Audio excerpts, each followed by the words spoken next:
France میں commissioner مورس علیہ تعینات تھا۔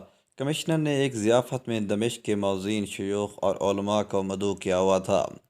اس ضیافت میں ایک سفید دستار باندھے دودھ کی طرح سفید داڑھی والے بزرگ بھی آئے ہوئے تھے۔ اتفاق سے ان کی نشست کمشنر کے بالکل سامنے تھی۔ کمشنر نے دیکھا کہ یہ بزرگ کھانے میں ہاتھ ڈالے مزے سے ہاتھوں کے ساتھ کھانا کھا رہا ہے، جبکہ چھری کانٹے اس کی میز پر موجود ہیں۔ ایسا منظر دیکھ کر کمشنر صاحب کا کراہت اور غصے سے برا حال ہو رہا تھا۔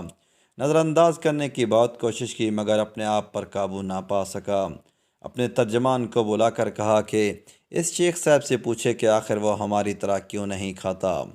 شیخ صاحب نے ترجمان کو دیکھا اور نہایت ہی سنجیدگی سے جواب دیا، تو تمہارا خیال ہے کہ میں اپنی ناک سے کھا رہا ہوں؟ کمشنر صاحب نے کہا، نہیں، ایسی بات نہیں، ہمارا مطلب یہ ہے کہ تم چھری اور کانٹے کے ساتھ کیوں نہیں کھاتے؟ شیخ صاحب نے جواب دیا، مجھے اپنے ہاتھوں کی صفائی اور پاکیزگی پر پورا یقین اور بھروسہ ہے۔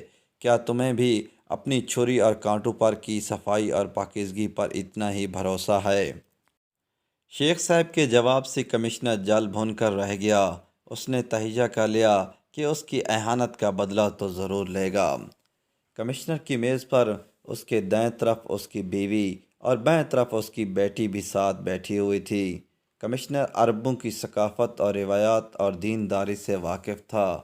مزید برآں اس نے اس ضیافت میں شہر کے معززین اور علماء کو مدعو کر رکھا تھا، مگر ان سب روایتوں کو توڑتے ہوئے اس نے اپنے لیے شراب منگوائی اور شیخ صاحب کو جلانے کی خاطر نہایت ہی تمطراق سے اپنے لیے، اپنی بیوی اور بیٹی کے لیے گلاسوں میں اونڈائی لی۔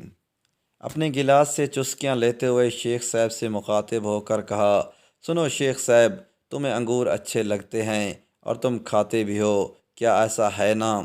شیخ صاحب نے مصرن کہا، ہاں۔ کمشنر نے میز پر رکھے ہوئے انگوروں کی طرف اشارہ کرتے ہوئے کہا، یہ شراب ان انگوروں سے نکالی ہوئی ہے۔ تم انگور تو کھاتے ہو مگر شراب کے نزدیک بھی نہیں لگنا چاہتے۔ ضیافت میں موجود ہر شخص کمشنر اور شیخ صاحب کے درمیان پیش آنے والی اس ساری صورتحال سے آگاہ ہو چکا تھا۔ سب کے چہروں سے ندیدہ خوف کے سائے نظر آ رہے تھے اور ہر طرف خاموشی تھی، مگر شیخ صاحب کے نہ تو کھانے سے ہاتھ رکے اور نہ ہی چہرے پر آئی مسکراہٹ میں کوئی فرق آیا تھا۔ کمشنر کو مخاطب کرتے ہوئے کہا، شیخ صاحب نے کہا، یہ تیری بیوی ہے اور یہ تیری بیٹی ہے۔ تیری بیٹی تیری بیوی سے آئی ہوئی ہے، تو پھر کیوں تیری بیوی تو تیرے اوپر حلال ہے اور تیری بیٹی تجھ پر حرام ہے؟ مصنف لکھتا ہے کہ اس کے بعد کمشنر نے فوراً ہی اپنی میز سے شراب اٹھانے کا حکم دے دیا تھا۔